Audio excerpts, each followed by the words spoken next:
तो वही मातृभूमि से जुड़े उत्तराखंड के प्रवासी मुख्यमंत्री धामी की पहल पर उत्तराखंड प्रवासी सम्मेलन राजस्थान के मुख्य सचिव सुधांशु पंत भी मौजूद। क्या कुछ कह रहे हैं अपने संबोधन के दौरान, सुनिएगा। मीडिया के समस्त साथीगण, देवियों और सज्जनों, सर्वप्रथम मैं इस देवभूमि को नमन करता हूं, जहां पर जिसमें रहने का हमें सौभाग्य मिला। मैं एक बहुत छोटे से गांव खितौली, तहसील बेड़ीनाग, जिला पिथौरागढ़ का निवासी हूँ। मुझे सौभाग्य मिला कि मैं काफ़ी लंबे समय तक नैनीताल, देहरादून और मसूरी में रह पाया, नौकरी लगने से पहले के सालों में। मैं बहुत बहुत बधाई देना चाहता हूं माननीय पुष्कर सिंह धामी जी को। आपने ये जो पहल की है, पहली बार प्रवासी उत्तराखंडियों को जोड़ने का प्रयास किया है।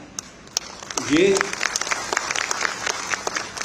जब इसका आमंत्रण आया तो इतनी प्रसन्नता हुई।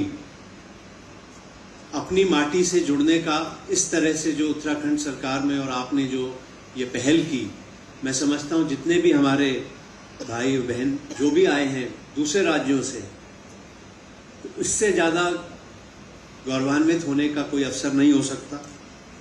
हमें पुनः आमंत्रित किया गया। ऐसा नहीं कि हम अपनी जड़ों से कभी कटे। नैनीताल में मेरा पुश्तैनी मकान अभी भी है, साल में 2-3 बार जाने का अवसर मिलता है। और मेरी बहन जो है वो यहीं देहरादून में ही निवास करती है। तो हम कटे तो कभी नहीं, लेकिन हमारी माँ हमें वापस पुकारे तो जो एक भावना मन में आती है वो निश्चित रूप से मुख्यमंत्री जी का कोटि कोटि आभार कि उन्होंने इस तरह की इनिशिएटिव लिया। मुख्यमंत्री जी को मैं ये भी कहना चाहूँगा कि हमारे राजस्थान के मुख्यमंत्री भजनलाल शर्मा जी ने भी आपको शुभकामनाएं प्रेषित की और बधाई दी इस तरह की पहल करने के लिए। कि 2 दिन पहले मैं उनसे चर्चा कर रहा था, मैंने कहा साहब मुझे उत्तराखंड जाना है 1 दिन के लिए। और राजस्थान में भी इसी तरह का 10 दिसंबर को हमारा कार्यक्रम है, जिसको हम प्रवासी राजस्थानियों के लिए करते हैं। देश विदेश के सभी लोग उसमें आते हैं। तो मुख्यमंत्री जी ने एक और पहल भी की है कि सर आपको ध्यान है या नहीं पता नहीं, पुष्कर, हमारा जो अजमेर जिले में पुष्कर तीर्थ स्थान है, वहाँ पर उत्तराखंड भवन के लिए आपने 1 करोड़ रुपए की 1 करोड़ रुपए उसके लिए स्वीकृत किए। और भवन बहुत अच्छा बन रहा है, वहाँ की नगर पालिका उसका निर्माण कर रही है।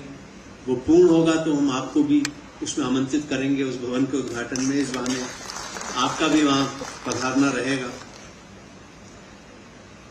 2 दिन बाद उत्तराखंड राज्य अपने 25वें वर्ष में प्रवेश कर रहा है। अभी आपने 24 वर्ष की जो विकास गाथा है वो बहुत अच्छी एक फिल्म प्रेजेंटेशन में आपने देखा, कितनी प्रगति हुई है विभिन्न क्षेत्रों में।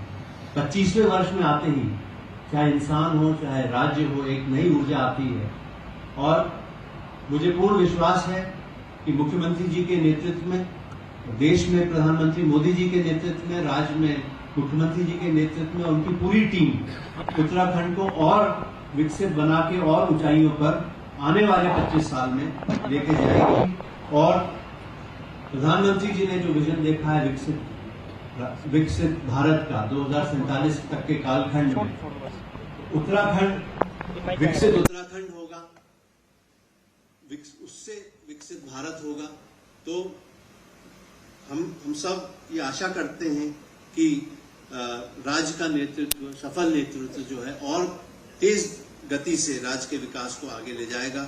रजत उत्सव कार्यक्रम आपने पूरे साल भर के लिए आयोजित किए हैं, वो एक बहुत ही अच्छी सराहनीय पहल है। विभिन्न क्षेत्रों में उत्तराखंड में बहुत पोटेंशियल है। जो कुछ सेक्टर्स तो उसमें बताए गए, उसके अलावा माइनिंग मिनरल्स हैं, फॉरेस्ट प्रोड्यूस है, टूरिज्म। खैर ये तो इंडस्ट्री में उत्तराखंड में बहुत अच्छा काम हुआ है और मैं समझता हूं आगे भी होगा।